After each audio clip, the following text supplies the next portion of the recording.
Well, thank you very much, team, and good morning to you all. It's a pleasure to be here, electronically at least. Special thanks to the team at Icehouse. I guess I'm relatively new to their network, so a big risk on their part, which hopefully will work well for them. What I've done is I've prepared a PowerPoint presentation that's reasonably straightforward, which I want to use for working through the presentation with you this morning. And that will be available to you through the Icehouse if you'd like it. So what I'll do now is I'm going to pull that up and we'll see what we can do here. Okay, the topic is coming back stronger, managing businesses in and then out of crisis and planning for growth. And I think you'll hear from me continuously through this presentation about specifically delivering growth. It's not just about the plans, it's actually making it happen. Now I've ended up with my slide jam, so how do I deal with that, team?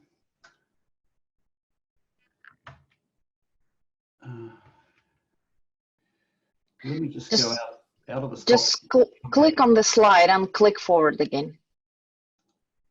Try that again.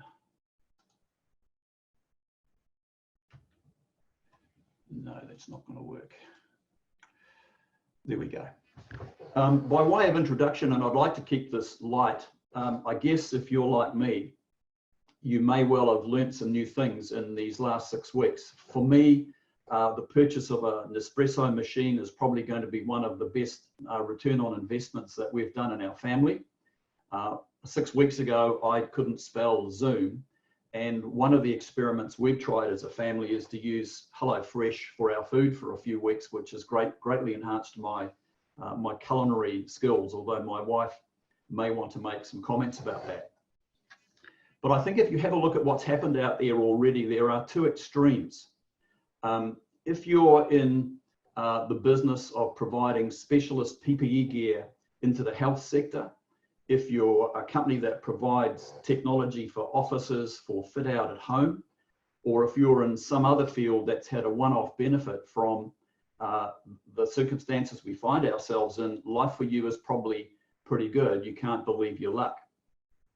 The other extreme, of course, is for small restaurants and cafes around the country that are struggling. Most businesses in the tourism sector are finding it really tough. And if you live in Queenstown at the moment, I guess the circumstances there are especially difficult. My wife and I spent some time biking there and were out of there just 2 days before lockdown. And it's fair to say Queenstown was a ghost town. So there's extremes there. But I guess for most of you, you're finding yourself in a space that's somewhere between the two, and you're not quite sure yet where that's going to be. And there will be some challenges for you. I think one thing that we're all doing is we're working out that life is probably going to be different, if not permanently, then at least for a short time. The other question, of course, is what is different really going to look like? And so hopefully this morning I can give you some pointers from my own experience that might be helpful in planning your way through that. Before I get further into it, can I just explain the perspective that I'm taking? I've really gone for a generic big picture view of how this might relate to as wide a range of businesses as possible. I don't know any of you, and I don't know your specific businesses, and I haven't seen any documentation. So without looking at a P&L and a budget, balance sheet and your business plan and understanding something about your sectors, I'm being very careful here not to be too specific. I do want to use a range of my CEO and chair experiences in what we're going to work through this morning, and I have produced some specific examples of actions that have been taken in those businesses and the outputs, which might be helpful for you. Those who know me well will tell you that I'm definitely a glass half full person, and without question, post-COVID-19 is opportunity time for you if you can find a way to seek out those opportunities in your business. And that's the fundamental position I'm taking here. I've been a CEO since I was 28, and you can probably tell that's a week or 2 ago. And in every business that I've been involved with, in whatever situation we've found ourselves, I've always looked for growth and opportunity and set about actually delivering it. A wise CEO said to me many years ago, it's a trap to get a business into a position where you feel comfortable. Your earnings are good, you're happy with dividend stream or whatever it is that you're achieving in it, and you make a decision to say, let's leave the business as it is now. The point being, that is in fact probably a decision to start a slide backwards, because around the corner is someone else who's focused and driven and really wants a piece of the action. And if you're not looking to grow and change, the potential for your business to slip backwards is real.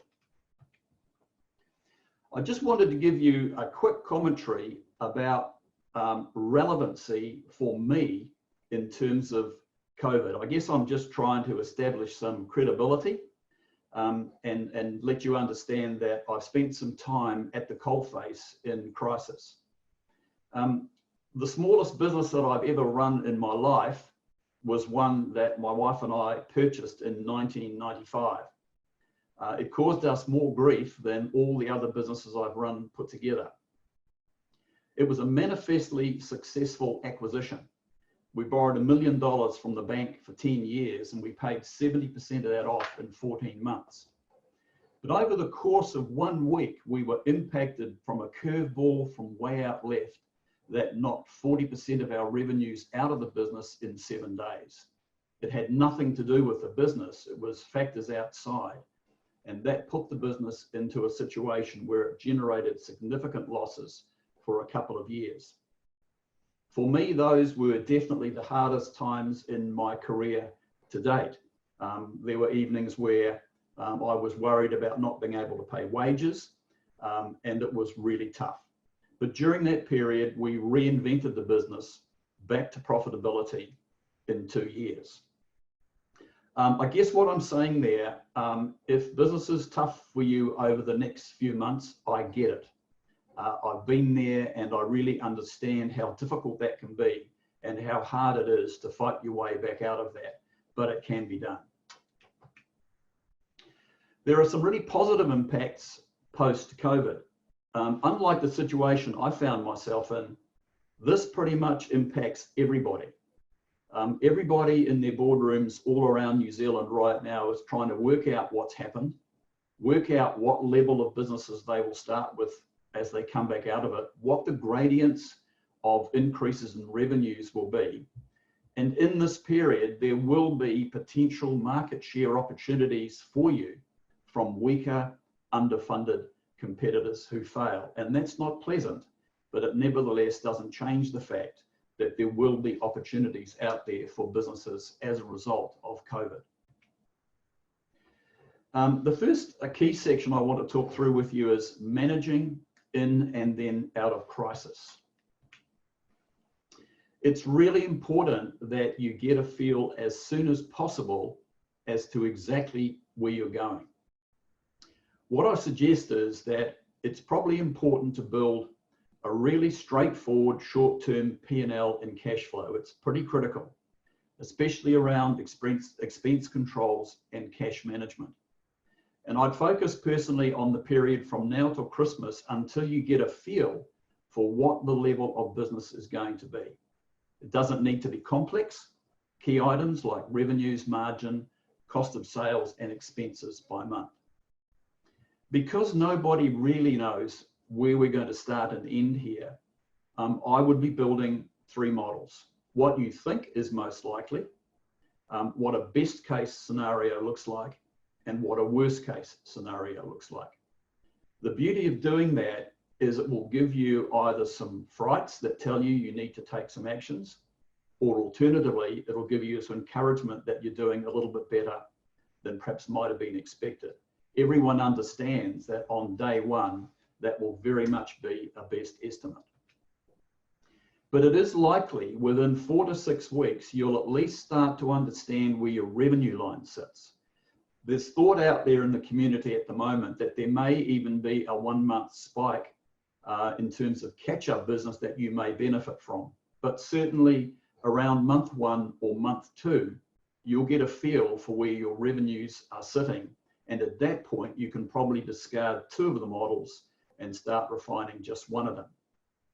The key drivers in that, from where I'm sitting, is the starting revenue number and getting the gradient of monthly increases in revenue back to normality right.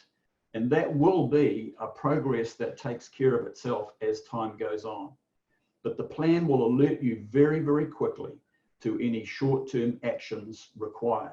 For example, you may find that your costs are going to be too high for what appears to be the business level over the next 6 months. You may find, for example, that you've cut costs a little bit too much. So it's really important, I think, that you have concise, simple, easy to understand plans of where you're going as you start out on the new journey. And you'll notice here I put in red, the short focus plan is absolutely critical.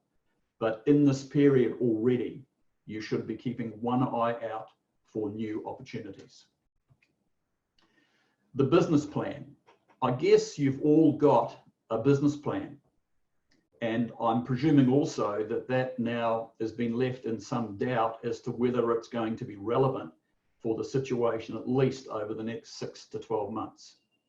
I'm suggesting to you that around 90 days from now, when you've got a little bit better feel for the business, it's probably time to review it, and that needs to be an ongoing process. Can I ask you, in terms of your business plan, is it believable? Is it relevant? And is it achievable? Do all your staff and the board of your business, if you have a board, understand it? Is it being actioned, and is it being monitored quarterly?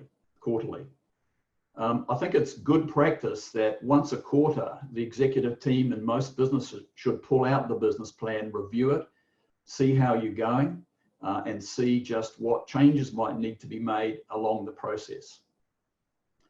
I guess this is an important point. Is your business plan a philosophical document? And you'll notice I've put that in inverted commas.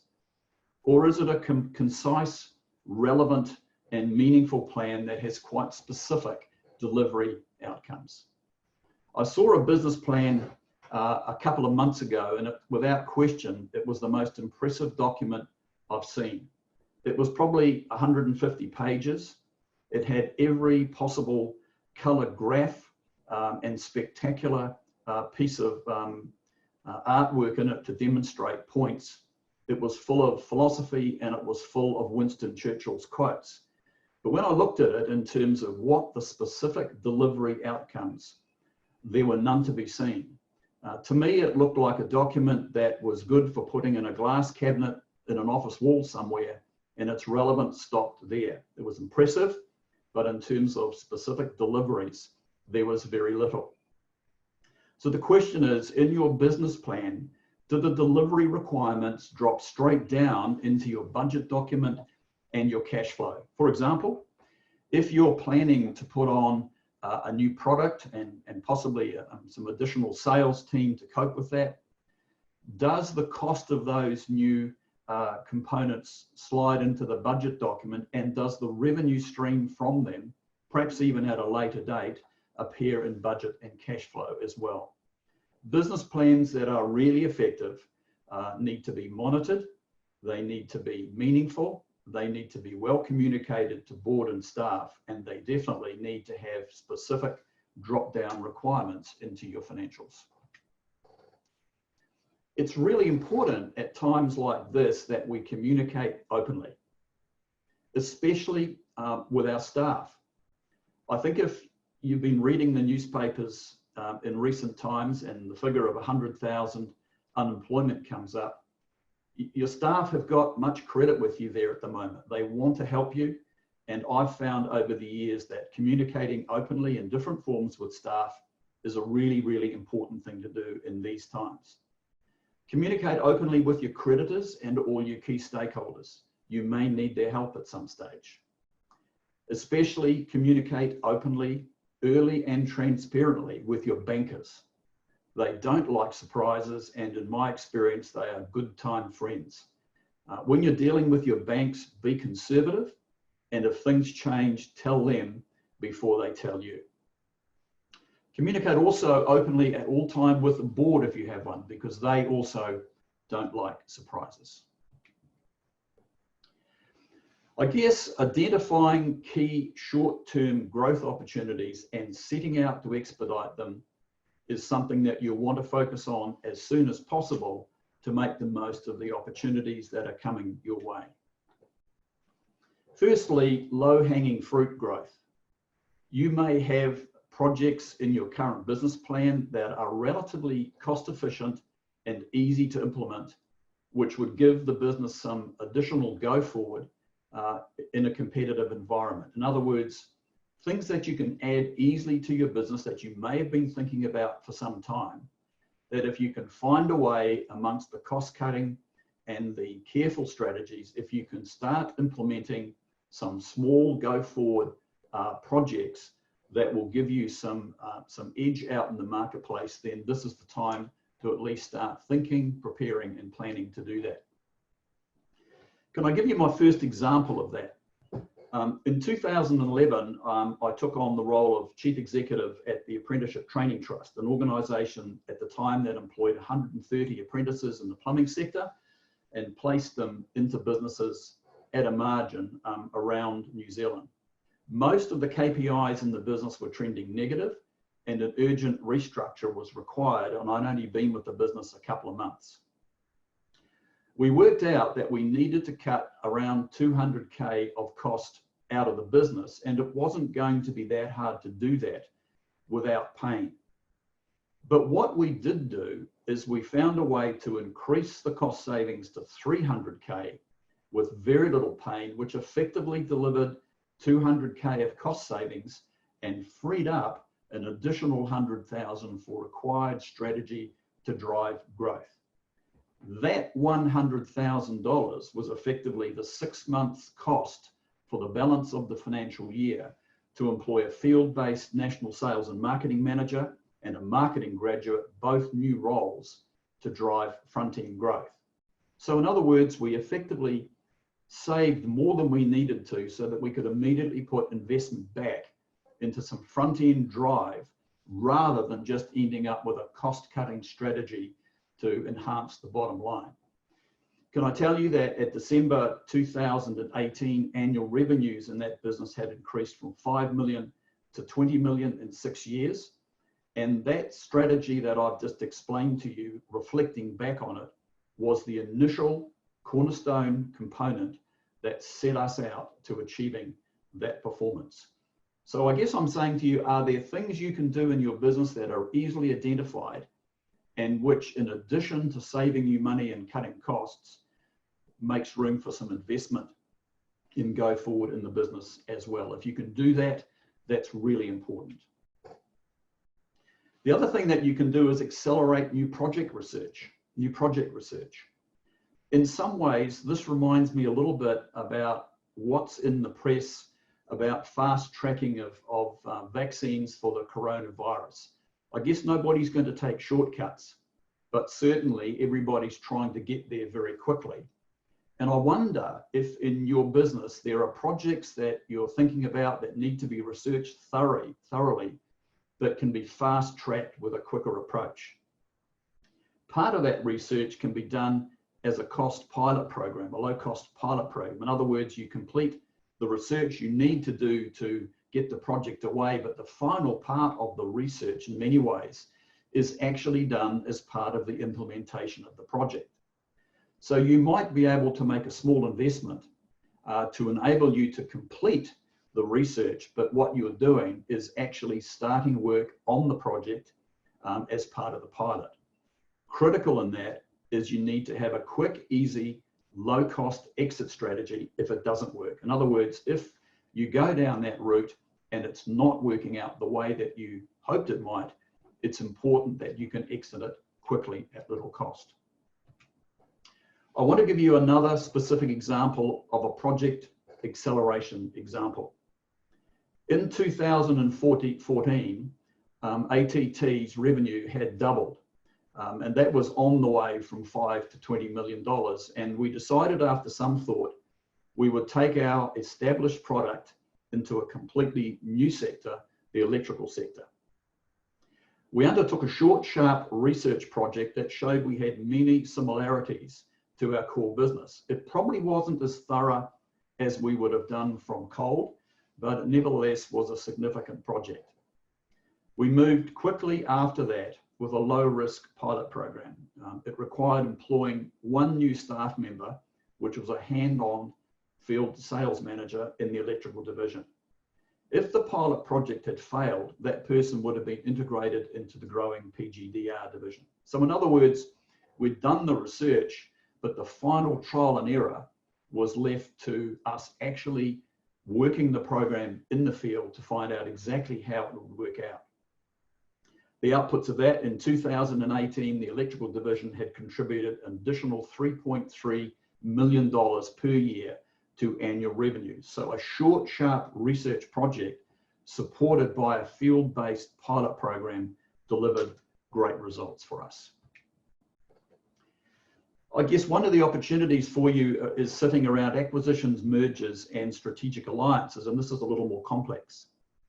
But at the simplest level, there may be alliances you can come to with other companies where you share resources in a new world. People who are competitors or people doing business in different fields with some synergy with your business all of a sudden become important. And perhaps you can develop relationships with other businesses where you can pool resources to mutual advantage. That could be anything from sponsorship of events through to shared cost distribution across businesses.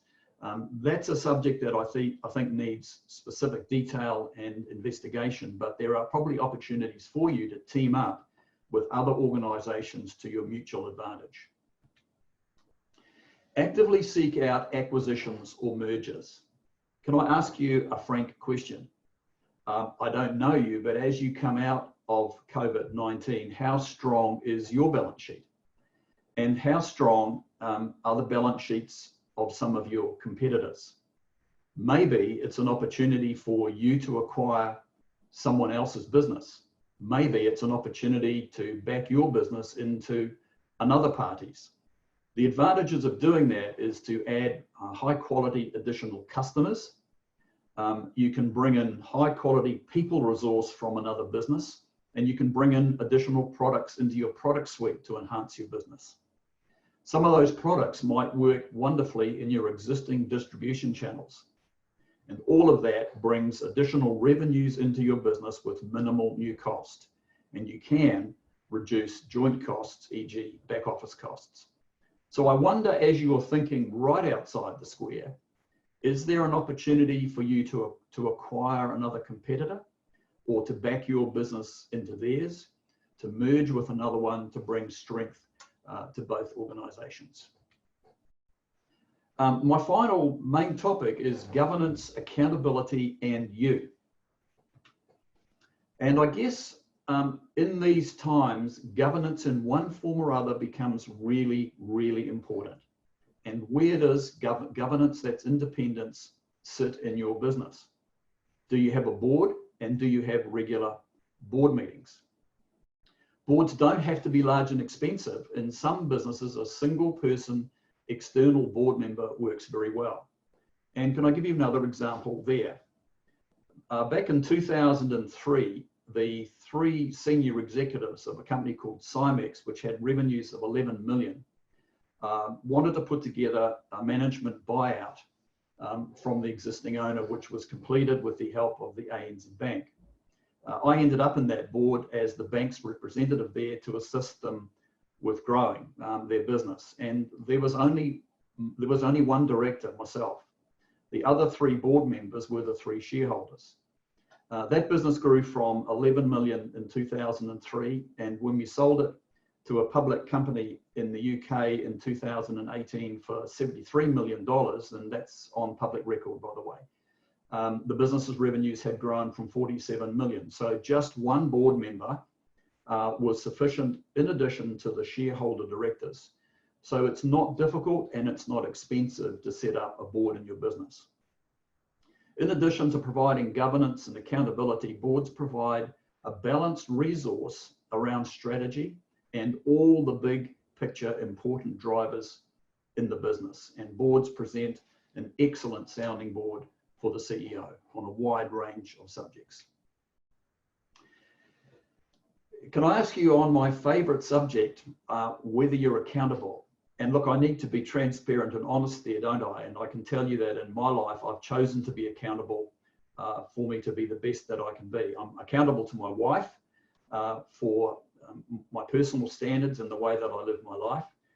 I've come out of an excellent CEO role where I was accountable to a board chair who was a standout chairperson. And over the last 20 or 30 years, I've always had a couple of people that I know who I make myself accountable to out there in terms of being the best that I can be. Can I just say to you that accountability is not a friendly chat over a coffee with a mate. What that is a friendly chat over a cup of coffee with a mate. Accountability includes monitoring of your personal KPIs, their quality and the delivery. The chairman at ATT would say to me, if need be, Gray, you said you were going to deliver that last month and it's not been done yet. When do you plan to do it? And are there some resources we can give you to help you do that? The tricky questions would be asked if needed be.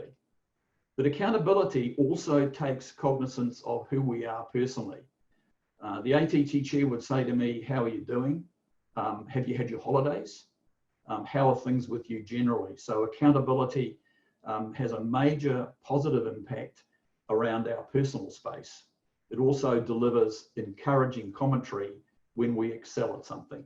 Can I just say to you that accountability is not a debilitating factor, it's actually a really uplifting experience. And in my view, it's critical for executives in business to be accountable. And here's a really interesting example. The ATT board chairman, who I have tremendous respect for, on the board, there was himself, and he was also an experienced CEO. There was another independent director who was previously a divisional general manager in a large business. And another independent director was a board chair and the owner of a very significant and successful SME. That combined with my skills provided incredible expertise, horsepower around the table to influence key decisions. There's a really clear line between the board and governance and the CEO and managers who manage the business. But it's great, in my view, when it's time to discuss the really big, important issues for business, to have a group of people who can put combined intellectual and experience horsepower together to do what's best for the business. And in my view, it's far better for a CEO or a business manager to have access to people like that to trying to do it solo. If I can ask the question to myself so I don't offend anyone else, what reasons would I want as a CEO to do it solo when the horsepower available to help me, especially in times like this, is available? And in my case, if I did that, it would be for no other reason than to manage my personal ego. Furthermore, in the complex environment that we are coming into, that approach will be essential to avoid pitfalls and expensive errors of judgment. Finally, you. These are testing times. I guess we're all going to work a bit harder. We're probably also going to work longer hours than we may have been used to. But it's well documented that senior managers that are continuously under high stress do make poor decisions and can show poor judgment.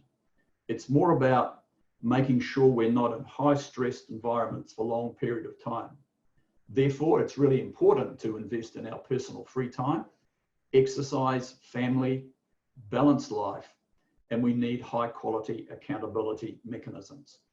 I know when I was going through the most difficult time in my CEO career, when it all got a bit much, which it can do, I would take the newspaper, head down to a cafe for half an hour and just reflect on things. And I think it's really important that you look after yourselves over this ensuing period. It's really important that the people around you respect that you get all the encouragement you can to invest in yourselves so that you can make the best possible decisions at a time when good decision making is going to be really, really important. Finally, there's a buzzword out there right now, which is called the new norm. And I'm going to end this presentation by being a little bit provocative. What actually is the new norm? Because I think what is being referred to is working from home is the new norm. New flash technology is the new norm. Zoom, internet shopping, and Hello Fresh food bags are the new norm. But I wonder really whether the new norm is actually something different to that. Is the new norm the Christchurch and Akaroa earthquakes? Is the new norm White Island, COVID-19, bushfires across Australia and the US? Is the new norm that we need to be in a position to deal with dramatic events that will happen more often for all sorts of reasons? Or is it some of the smaller outputs we've been talking about? Around my networks, there's growing opinion that it will be the latter. And the question really remains is, where will your businesses and mine be if and when that happens again, and when the government's already spent its 50 billion and there may not be as much to prop industry up again next time? I think what I'm saying there is it's really important that as you venture out on these new opportunist times, that you start with really, really good financial planning.